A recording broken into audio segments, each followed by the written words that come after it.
Welcome back to Between Two Racks with the Kilo Crew.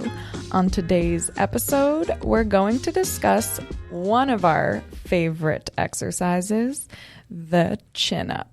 So let's kick it. We've kind of become known for really liking chin-ups across the years, even for people when they come to courses, they specifically train for the chin-up because they know most likely there will be chin-ups in the program. So as many of you know, if you follow along with our programs, when you can perform the chin-up in our standard split, you're doing the chin-up twice a week in the upper body sessions. So we have questions we're going to cover on the chin-up today and just kind of see where the discussion flows to. To get us started, Steph, do you have anything you'd like to say on the chin-up?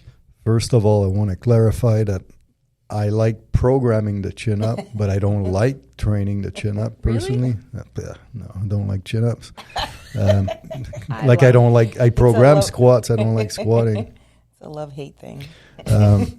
But the reason why we like chin-up so much in terms of program design and we use it so much is because when it comes to upper body pulling movements, the chin-up is one of a very few numbers of truly compound upper body pulling movements. So it's kind of like the squat of like upper body pulling movement. The king and the queen. Yeah. So we need to use it and train it. But the thing about the chin up, what makes it interesting is there's a lot of variations you can do with it. Hand position, grip width, there's different lines of pull, like the sternum chin up, the lean away chin up, the subscapularis chin up, the side to side chin. There's so many versions of chin ups.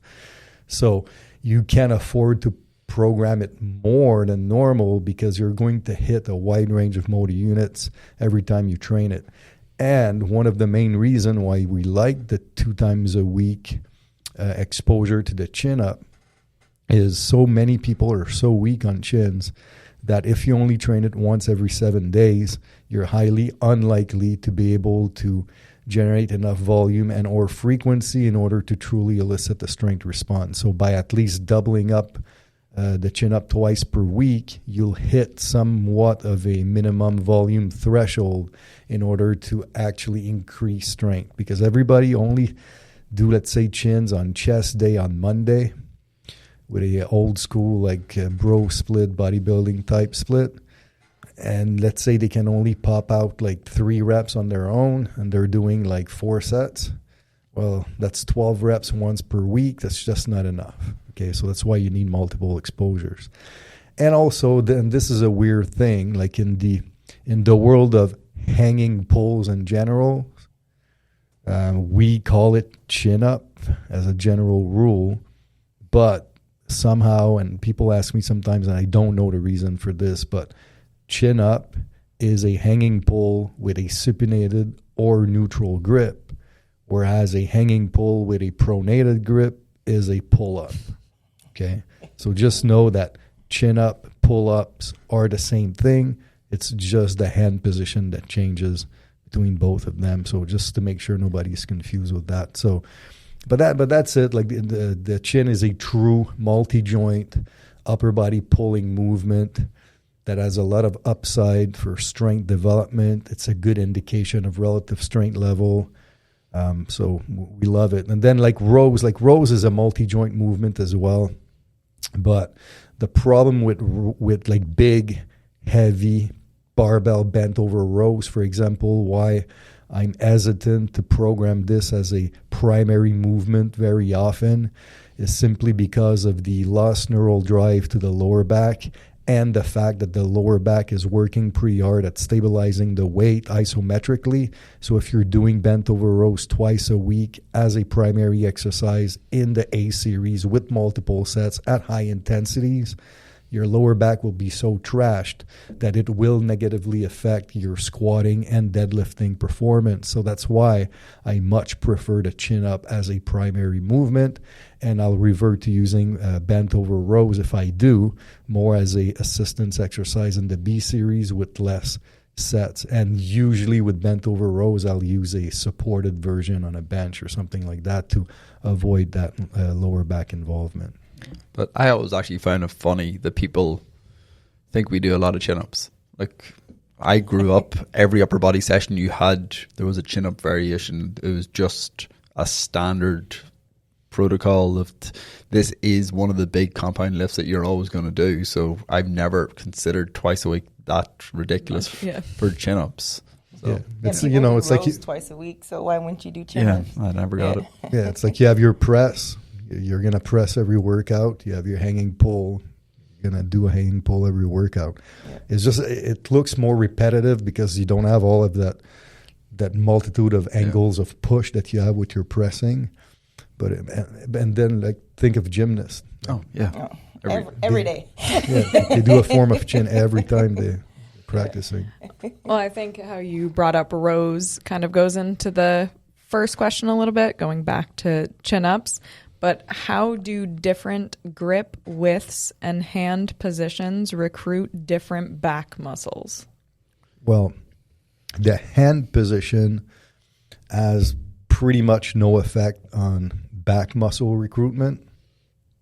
So the hand position has more to do with which muscles in the upper arm are targeted as you're doing your row. Your chin. So, for example, a neutral grip, you'll have more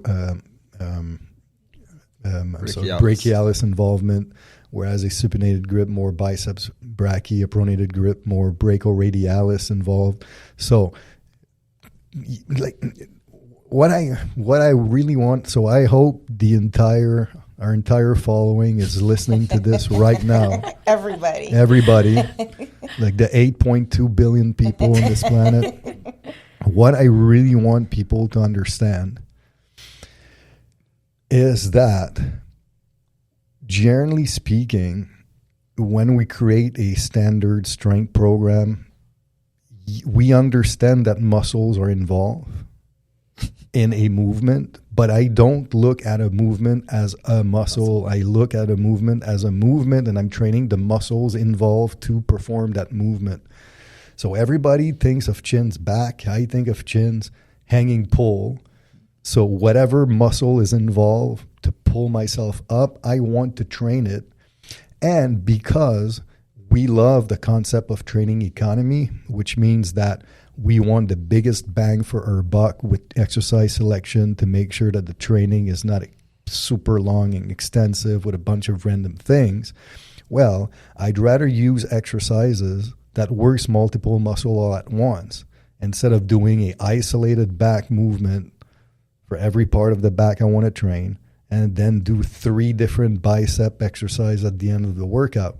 So instead, I'm doing my hanging pull. I'm going to do a pronated grip. Okay, cool. At the same time as working my back, my brachioradialis and my biceps are working. So why wouldn't I pay attention to hand position to affect stress differently in my upper arm as I'm doing my hanging pull? Why not? Now, the grip width, this will affect the upper back, the muscles of the upper back that are targeted, simply because depending on the grip width, you're changing the angle of the humerus compared to your torso.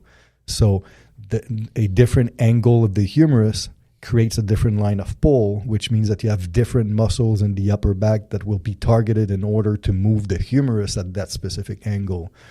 So, like you can use a certain grip where like more mid-back muscles will be targeted. Another grip is going to be more like lats targeted. Another grip will be more, And I think what's important is that it doesn't isolate that one muscle. It's just favors maybe the percentage is a little bit higher in this muscle group versus the other one. It's not like you can only use one muscle depending on the grip.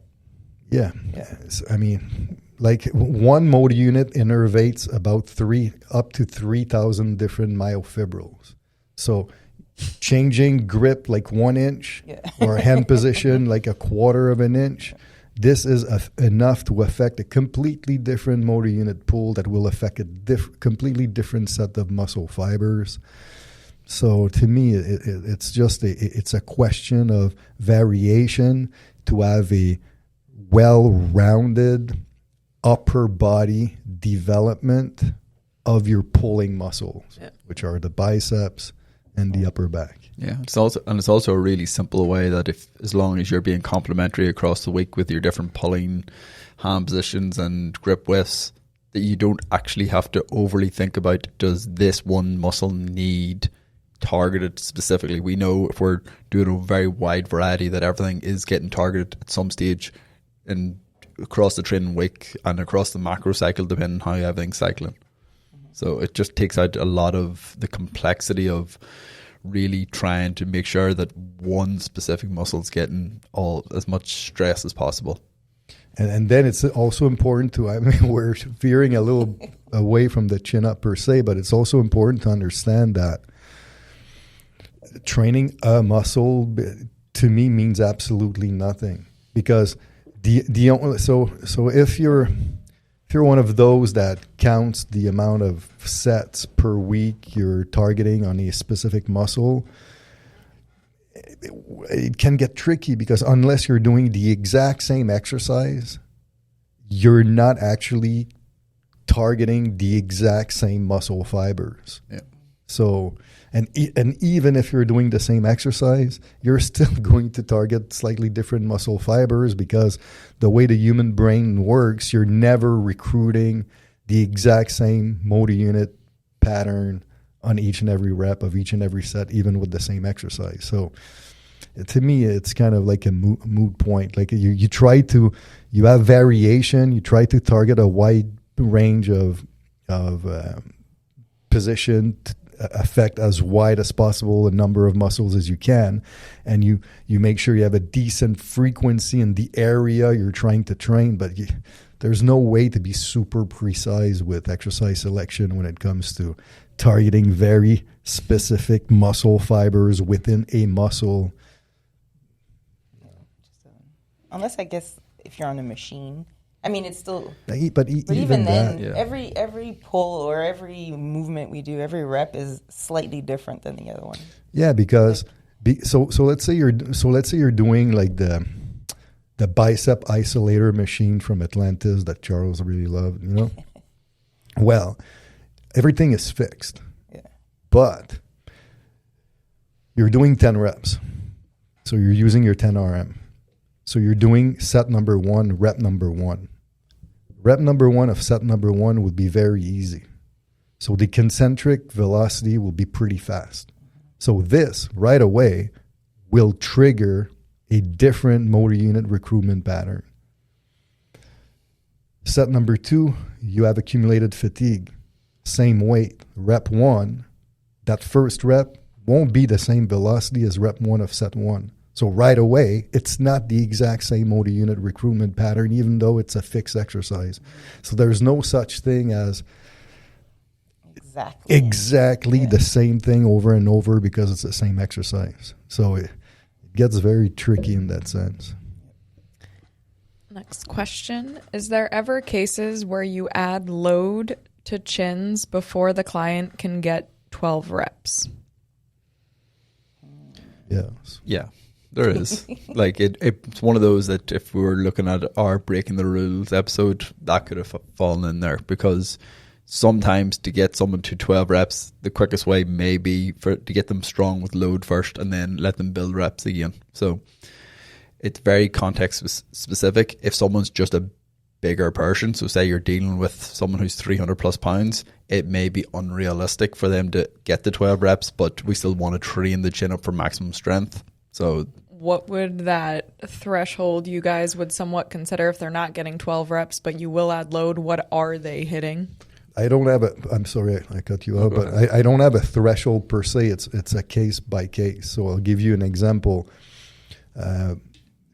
Like I trained this center, like offensive lineman that played center a few years back, and he was 295. But we had a really short off season that year, so I had to get him ready. He needed to get stronger.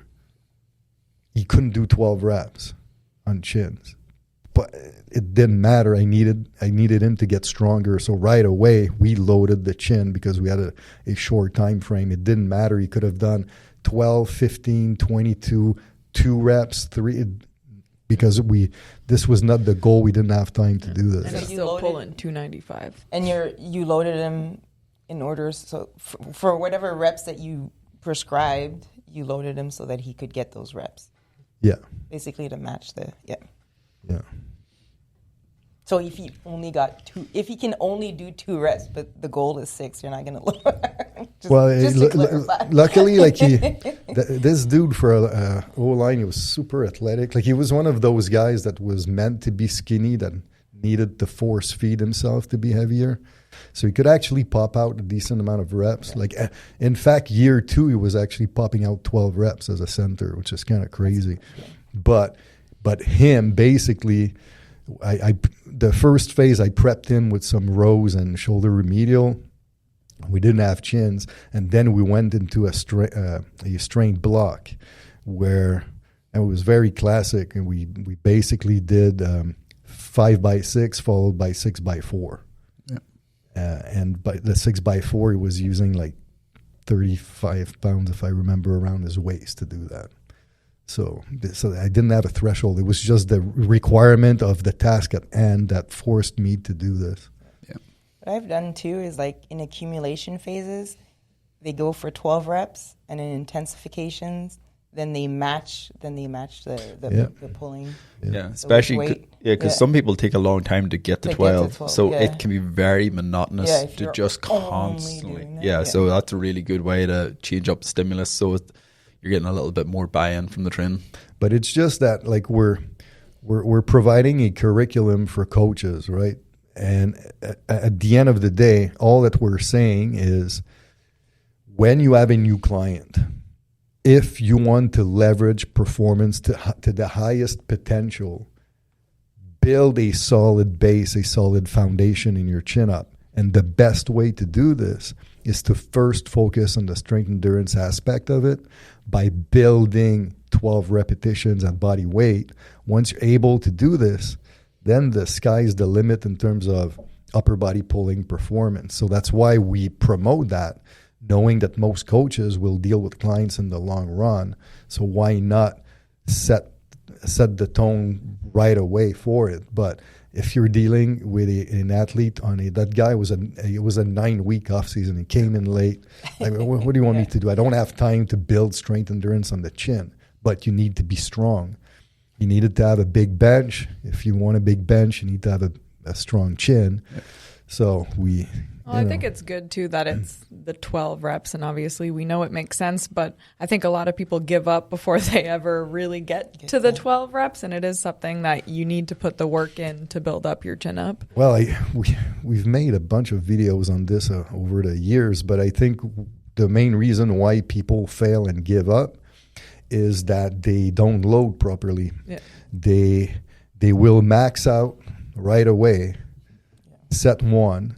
Then there's crazy cumulative fatigue. There's crazy drop-off, even more so if their conditioning is not up to par. So then it becomes really, really hard to progress. That's why I always say, so the target is 12. Let's say your client can only do, for one set, 6 reps at body weight. Be conservative. Start with 3 reps. Yeah. So you have them do multiple sets of 3. Set 1 is super easy. He has 3 reps in reserve. It doesn't matter. Set 2, 3, set 3, 3, set 4, 3, set 5, 3, set 6, 3.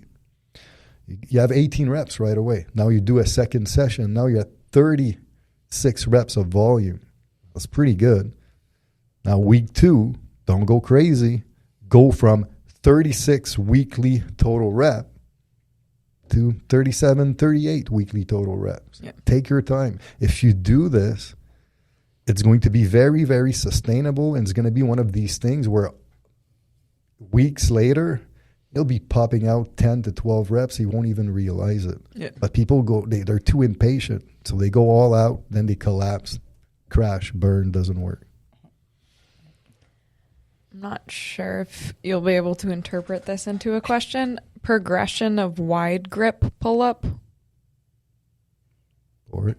Steph doesn't want to answer. He's like, for it. Yeah, I'm not sure what that question is. I would, Start medium and then inch your way out to wide. yeah, or maybe that you should be starting with a neutral grip before ever trying your pronated grip pull up, because you're going to be slightly stronger in neutral grip. But yeah, that's not a question. Progression of wide grip pull-up. I mean, we like from personal experience, obviously they're more challenging, but progression, I don't know.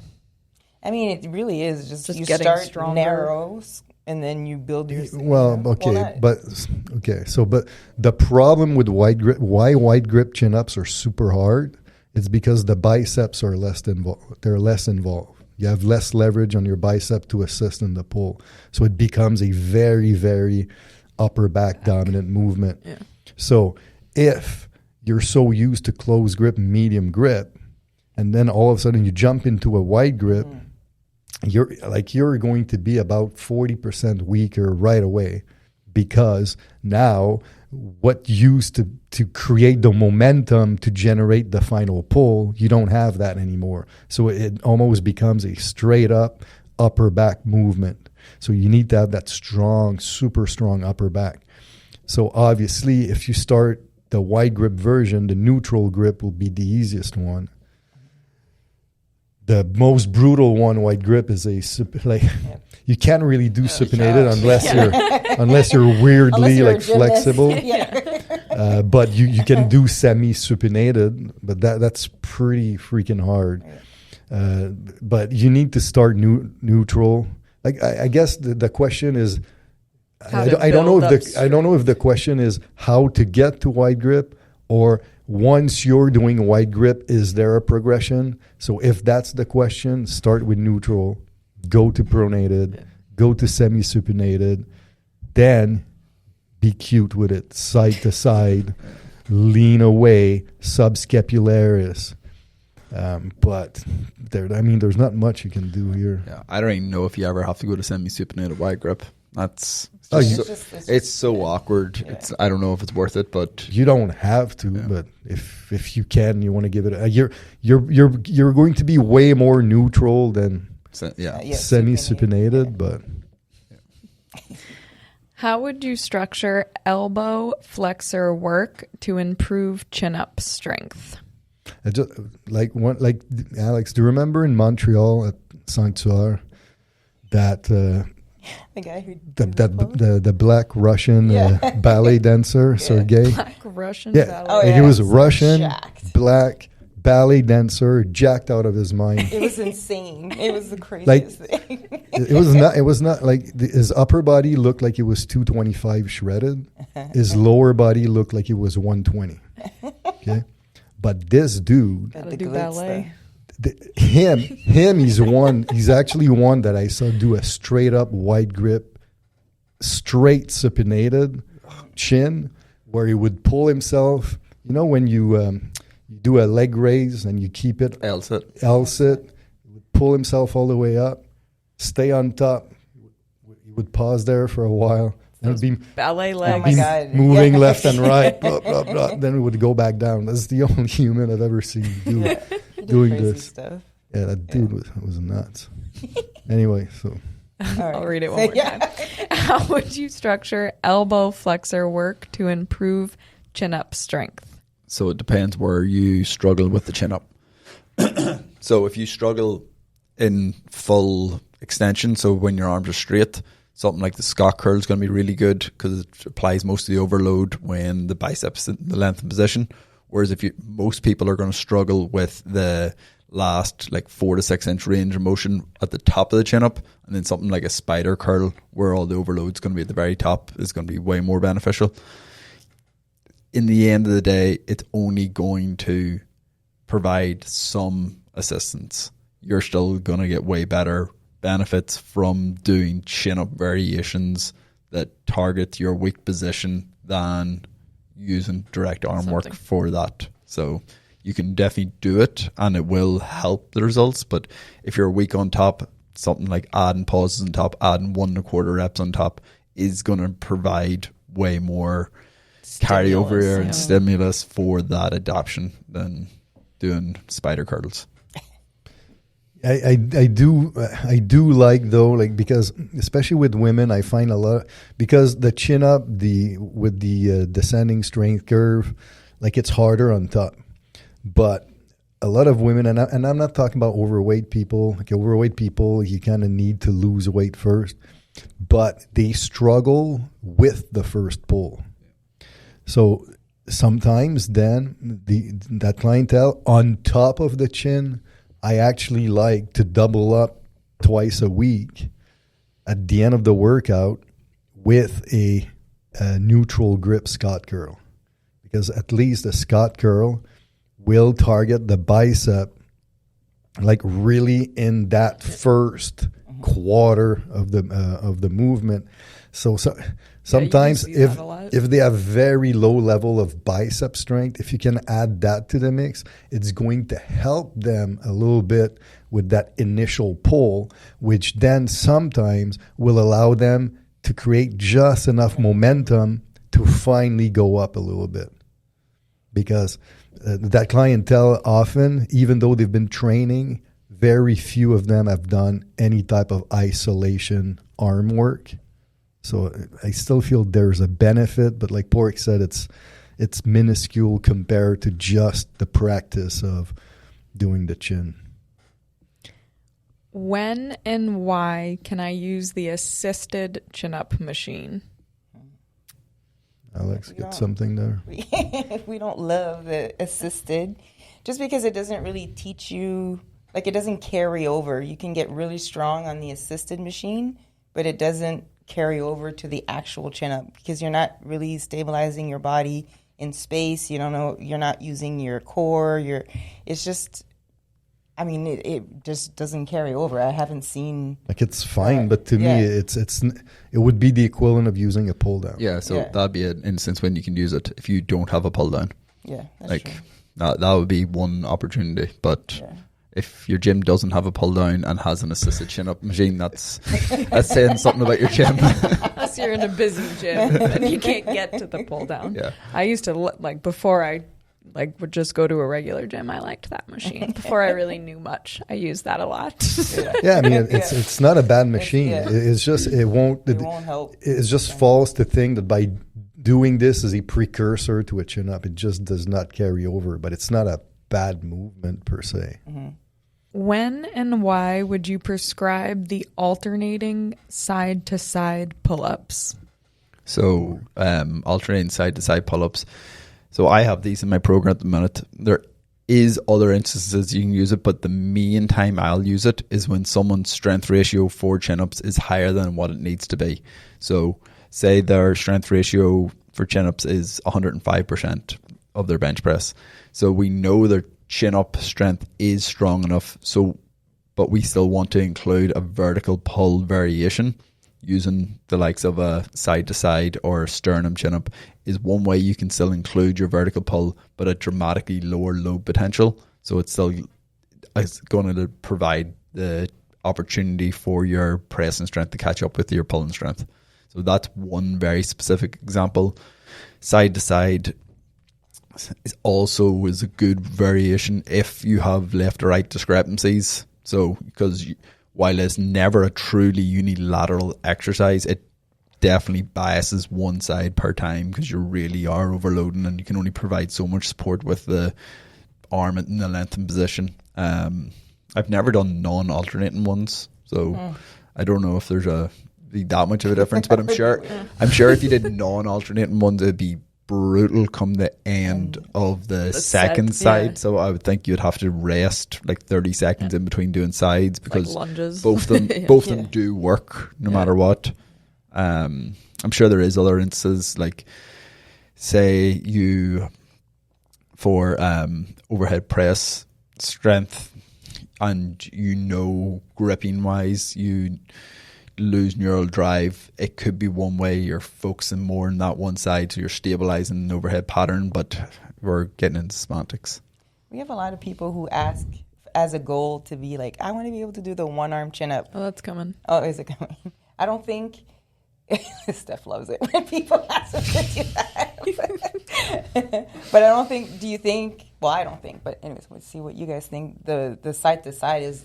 How much impact is that going to have or carry over? I don't think it has anything. Yeah, right. Yeah, I like don't it think so would either. be after you can do loaded chin up, it may be progression 1, but it's never going to get you there. Yeah.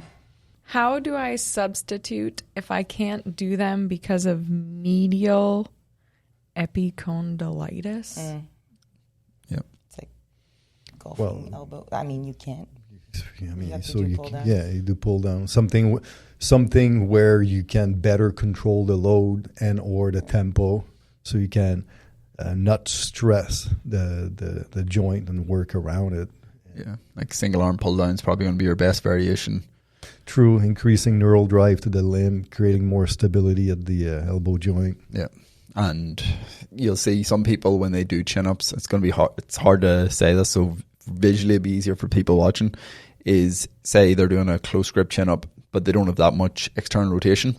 So in the bottom, or at the top, their elbow is significantly outside of their wrists. It's causing a lot of torque on your elbow. So if you're not able to get yourself externally rotated, so your elbows are still somewhat underneath your wrist to reduce that stress, it's going to Keep going. It's going to keep going. So at least a single arm pull down variation, you can easier maintain that wrist over elbow position to cause a little less stress.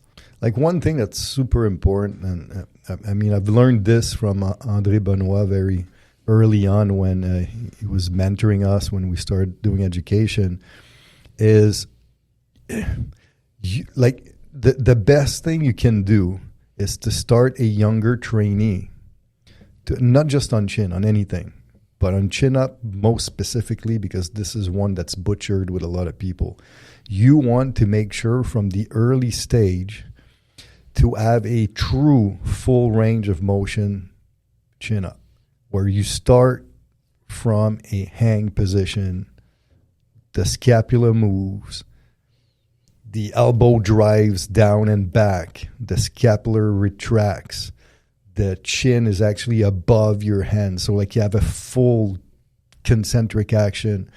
And the more you can rehearse a properly executed chin up in the early stages, where it becomes second nature, where now every rep you're ever going to do for the rest of your life, even if you're grinding out the last few reps of a set, are going to be in perfect technique. This is where you'll see reduced likelihood of having these types of discrepancies or left to right rotator cuff imbalances or tennis elbows or golfer's elbows. And like you need to make sure that you always reinforce proper movement pattern in order to avoid long-term types of injuries. Like I'm not saying that it's never going to happen, but I'm telling you, like if from the early stages you do choppy reps on bench, on chin, you don't go all the way up, you don't fully drive the elbows down and back and retract the shoulder blades. The thing is that it gives you a false sentiment of progress. And then it creates imbalances, because now you're creating a ton of strength at mid-range, and then you're never really strengthening the extreme end of the range of motion. And the day that you get into these range of motion with load, that's when you get into trouble. Yep. So never let ego go above properly executed repetitions. That goes into the next question a little bit. Most common weak links preventing someone from getting a chin up. Fat. Yeah, that's exactly what I was going to say.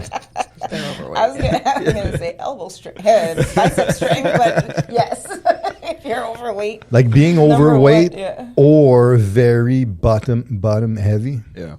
can be a little limiting sometimes. But 100%, that's the biggest. Yeah, like realistically, hindrance. if you're like significantly overweight and you're untrained and you start training, like that's the number one thing you need to do. Yeah, like there's no point even starting into the chin-up progression until you've lost a significant amount of weight, because you're just putting like undue stress on those joints, because it's going to be such an overload. So yeah. Well, even in health perspectives, it should be the first thing that you're handling as a personal trainer. But there's nothing in terms of like isolation exercise that will help with your chin-up, like directly. Yeah. Now, like when I was talking about that alignment, I did not start with chin-up, but I started with rows. It was still a multi-joint movement, but what I wanted first was for him to be able to be strong and being able to move and control his scap with a load that's more controllable before we go and really load the hell out of it on a chin-up. So I would say that make sure first that the client can actually control the scapula in movement and has a lot of scapular retraction strength first, and if that's the case, then chin up should progress just fine. But if you have guys that can dumbbell press, let's say 100 pounds for 5, but can only dumbbell row one arm like 35 pounds for 5, I'm sorry, but don't think that the chin up is going to go very far. Yeah, and this sort of tie into what Steph's saying. Also, if someone's got really poor shoulder remedial strength and they're very like forward rounded in their shoulder posture, it's not that they won't be able to do a chin up, but forcing the chin up and driving volume there is just going to compound those issues. So you should maybe reevaluate where the bias needs to be. It's a great movement, but not everybody should do it. Yeah, so most common weak links, we're saying, well, first off, if you're overweight, earlier you said from the dead hang, the first pull is a weak link, or if the biceps are too weak, then the chin up won't go. Is there anything else? Well, the scapular retraction strength. Yeah, the scapular retraction strength. That's why like like heavy rows to me, like especially with dumbbells, so you have a more range of motion, are a great precursor or prelude to and again, your chin it's up. making sure you're doing the dumbbell rows with a full range of motion, because a lot of time you'll see choppy reps of those as well. Yeah, not the rows where you're all internally rotated and pulling into your gut. That won't do anything. How to progress from only being able to do 3 chin-ups per set?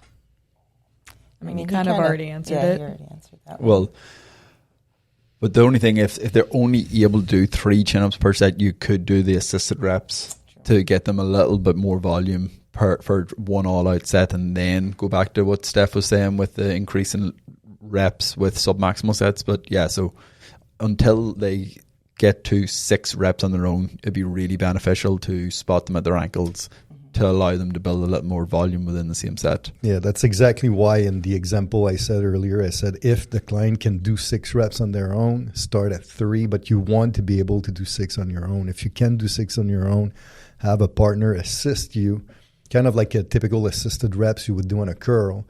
Once the client is blocked, like can keep going up, you help him just enough so they can finish the rep. Yeah. I always know this is a conversation Alex and I have with a lot of trainers during the courses, is on how to assist, because a lot of times you'll just see someone push the person up like they're just doing almost all the work as the assist, versus the way you guys coach it is always you just give as much as the client needs. Like the client is more initiating how much they need to finish the rep.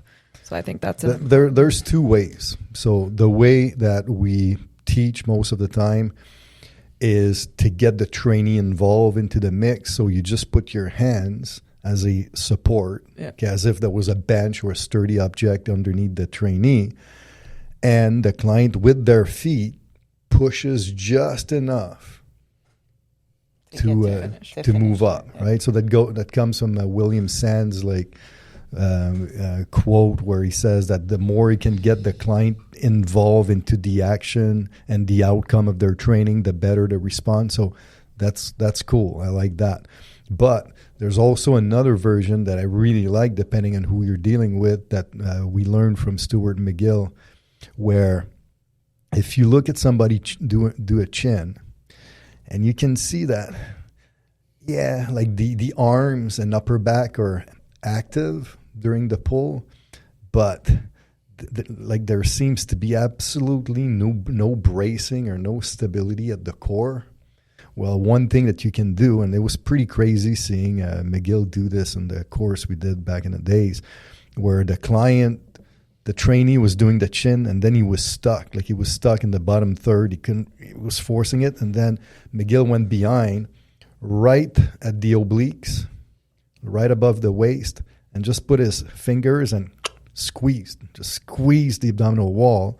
What happened is naturally the trainee braced to push the fingers away. It created stability, and then chin up went up right away, right? So if you see that the client lacks at least it could be consciously, unconsciously, the ability to brace the abdominal wall, you could do it at the waist as a trigger, but not pushing the guy up. You just do it as a trigger and help a little bit. Looks like it would tickle. Yeah. And for the ankle spotting one, you just have to be somewhat in tune with your client, because some clients will just push way too hard through their feet because they just want the rep over and done with. So it has to be with the right client. So someone who's willing to grind through reps, because it still should be a grind when they're doing that way. So them people, you maybe have to do something else, like a little spot from the back, but you just do the exact same thing in terms of just enough to help them overcome. If the shoulders are interiorly tilted at the top, is that bad form or is that okay? So you're rounding over at the top. It depends on the extent is probably the big thing, because you don't want someone to go from a neutral position into a massively internally rotated position. If someone is always like that, there's not much you can do about it.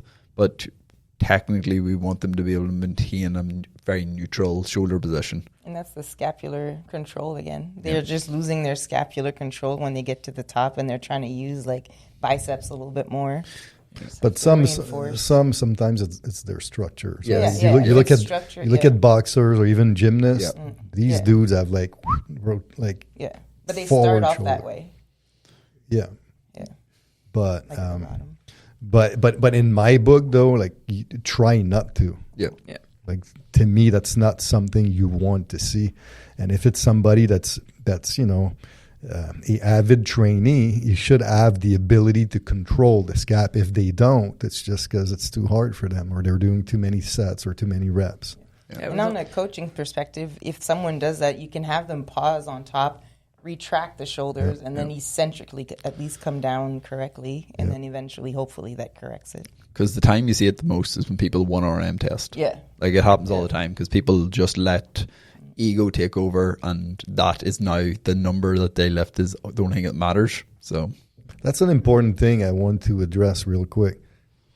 When you're testing 1RM, your 1RM test should, for the most part, look exactly like a rep that you would do normally in training. Yeah. Like if it looks all messed up, like it's not really the 1RM we're looking for here.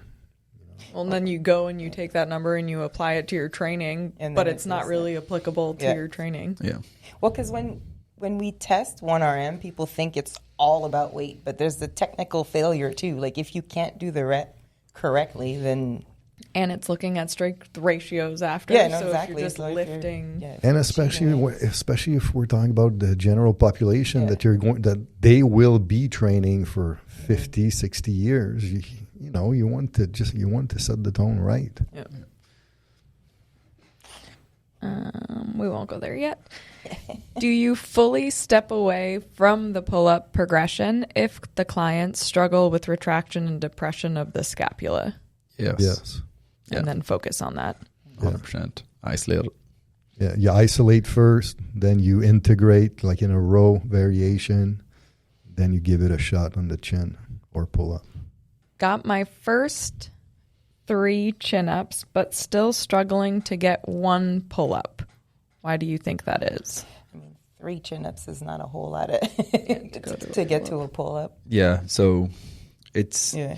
like you could keep building chin-ups and the pull-up will come, or you could do direct work for the brachioradialis and more pronated grip, rowing and pull-down variations. But at 3 chin-ups, it's still very early stages to like, because once you get strong, there's not a huge strength discrepancy between the two. It's 2%. Yeah, but earlier on, it can be a big difference. So I would just focus on getting stronger at vertical pulls in general, and the pull-up will come. Yeah. Here it is. How should I progress to doing 1-arm pull-ups? I have no idea. Hire a calisthenics coach. Yeah, I mean, like, we always refer yeah, out. we have a few kilo like certified coaches that are up in like our level 3 kilo coaches that do a lot of calisthenic work, that personally have done it, that focus on that and integrate it into the kilo system. But that's just not our thing. And you have to be super, super, super lean Yeah. with small legs. Yeah, it's just one of those that it's, and the demands of it are so unique compared to what we generally deal with in strength training that you really have to specialize in that. Yeah. And do you think, like, I'm just spitballing here, like if you're going to do the 1-arm, do they always do it on the rings, or can you imagine? Like They normally do it in rings. Yeah, so it would be even harder to do it on a straight bar, or I mean, I don't even know. I don't think I've seen that. Yeah, I have no I idea. don't know. I've been training for 35 years, and I never once Saw someone do it.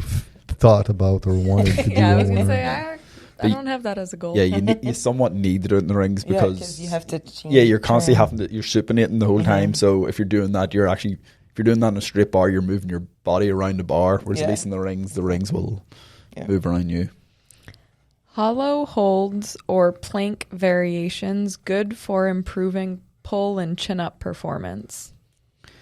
It's a very, very basic level way of starting to integrate a bit of core stiffness, but realistically, for more carryover to a chin-up strength, if your core is a weakness, you need to do some level of hanging abdominal exercise, just because your abdominals need to be able to fire and stabilize while you are also stabilizing through the shoulder girdle and upper back. So they have a real carryover. There needs to be both. But if someone needs to start somewhere, hollow holds, planks are a great start. What are hollow holds? It's sort of like when you're, it's like a gymnastics pose. You can probably explain it better than me, but just when you're on your back? You're on your back and you just sort of come up into a hole that your torso's the up. start of a V-sit type of thing? Sort of, yeah. Okay. Yeah. And you're just holding that and you can do rocks and you're doing it for duration. Okay. Will there be a chin-up 2.0 program update from the one given in the program design course? No, because it works. Yep. Oh, like the progression? The progression. Why would there be a 2.0? You only need a 2.0 if it needs to be improved. If it ain't broke, don't fix it. That means they haven't done it, or they haven't progressed. That progression works well, but I do notice a lot of people mess it up, though. Yeah. Well, and if they'll mess it up, or again, it's so hard because there is some steps you need to take with clients at different times depending on the client. So it takes time to watch more clients go through this, be very aware of what's happening. Listen, from the feedback I get and the question I get asked on my whatever it's called, messenger thing, DM. the biggest flaws I see, first of all, just so everybody understands, so it's a 3-step progression. Progression 1 is a eccentric dominant progression. Progression 2 is isometric. Progression 3 is partner assisted. Mistake number 1. 90% of the people that reach out to me that still struggle, guess which step they never do? Eccentrics? No. ISO? Partner assisted? Partner assisted. We cover them all. They never do step 3, Yeah. which is super important. Yep. But they don't do it. So they do progression 1, they do progression 2, then the client can do a rep. Yeah, So exactly. then, oh yeah, I did a rep, then they stop. Yeah. And then the client never progresses. Well, yeah, because you didn't do step 3, which is the step that allows you to do multiple reps. Yeah. That's mistake number 1. Mistake number 2, people will do progression 1, will do progression 2, but they'll bypass one very aspect of the progression. The rep goals. Yeah. The pull down after Yeah. So they'll do the eccentric chin, they'll do the isometric chin, but screw the pull down at the end. Like it's like too long. No, the pull down is there for a very specific reason, and it's to increase the hypertrophy of the muscle fibers involved in the movement by increasing time under tension. Yes, time under tension in the muscles involved in the pull.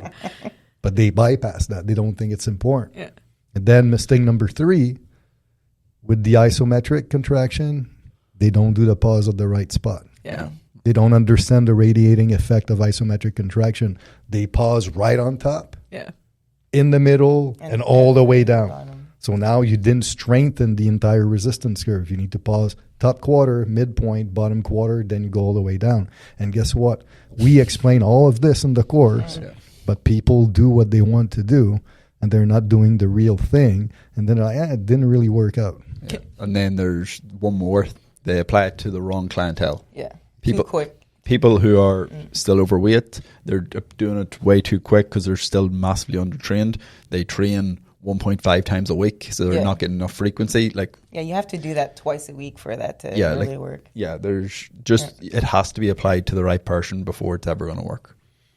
Because if Lindsay, we were to ever do a it. 2.0, it would be even more complicated, and I know there would be even more mistake in its application. Yeah. So make sure you master progression 1 in its entirety. That should be our thing. We don't ever come out with a 2.0 of anything until everything's been mastered previously. Absolutely. And also, like, remember too, right? Like progression 1, it's 15 total eccentric repetitions in a session. Yeah.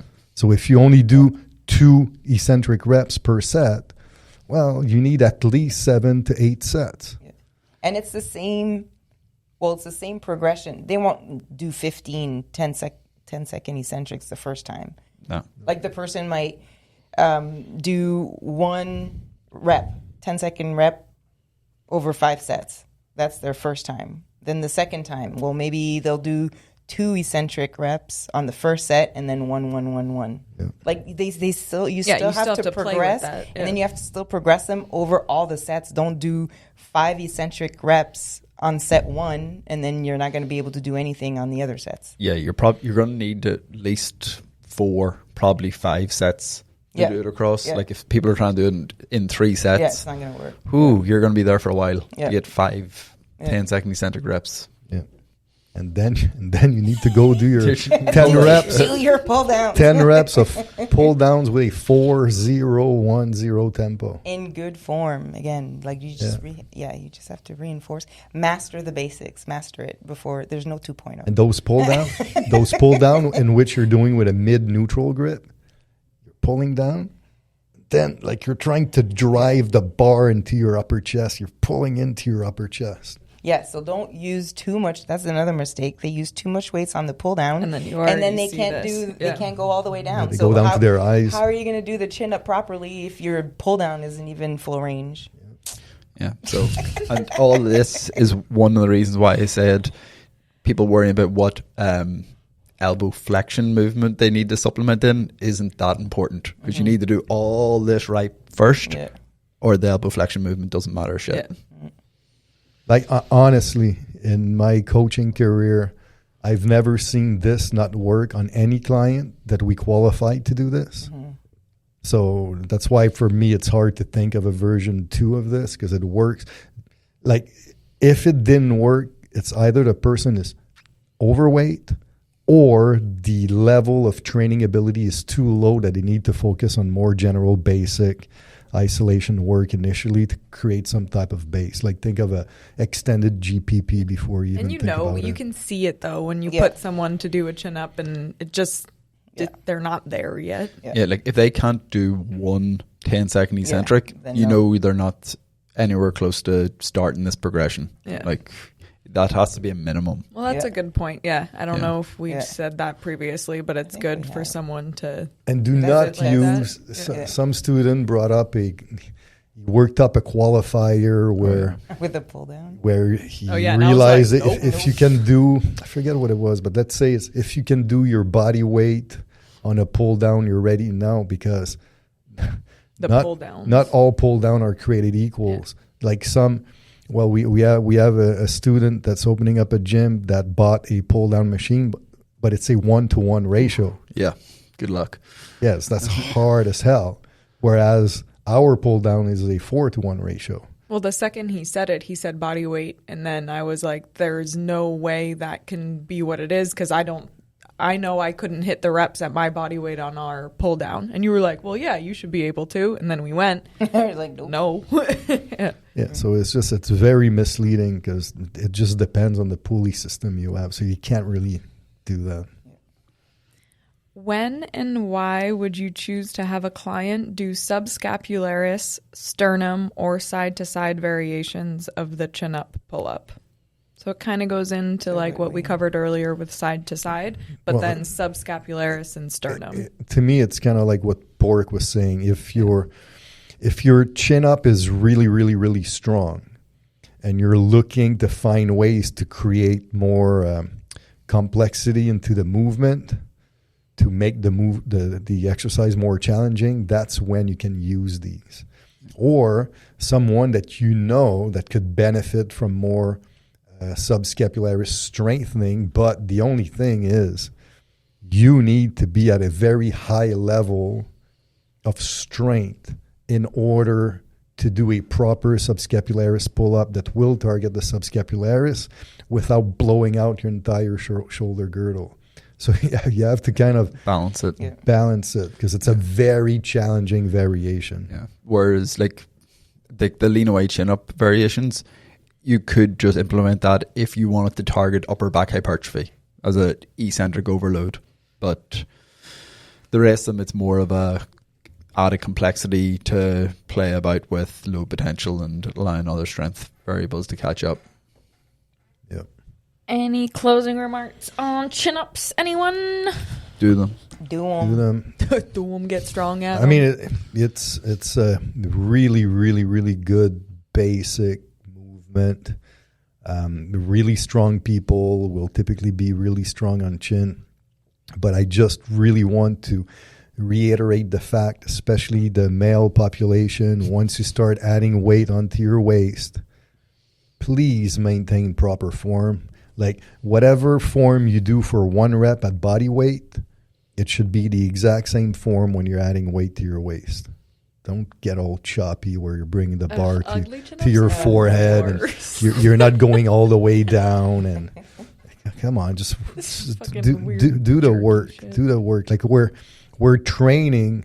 Like the purpose of training is to improve performance. Yeah. So do it so that you can improve your performance, not just so that you can have a higher number on your sheet of paper. We have the sports performance seminar this weekend, February 22nd to 23rd, and then we're not off, but with courses, we do not return till April 12th to the 13th for the body composition seminar. We do have spaces remaining in that seminar. Then we have the comprehensive periodization and program design seminar, May 17th and 18th. We do have an update. All of our live courses are now accredited. They have been accredited by NASM and the NSCA. So that comprehensive periodization and comprehensive program design seminar is 1.4 NSCA CAUs, because I know we have a handful of collegiate coaches coming to that one as well. And then the body composition seminar, same thing, 1.4 CEUs. We look forward to seeing you soon. Thanks for tuning in. See you next week, fam.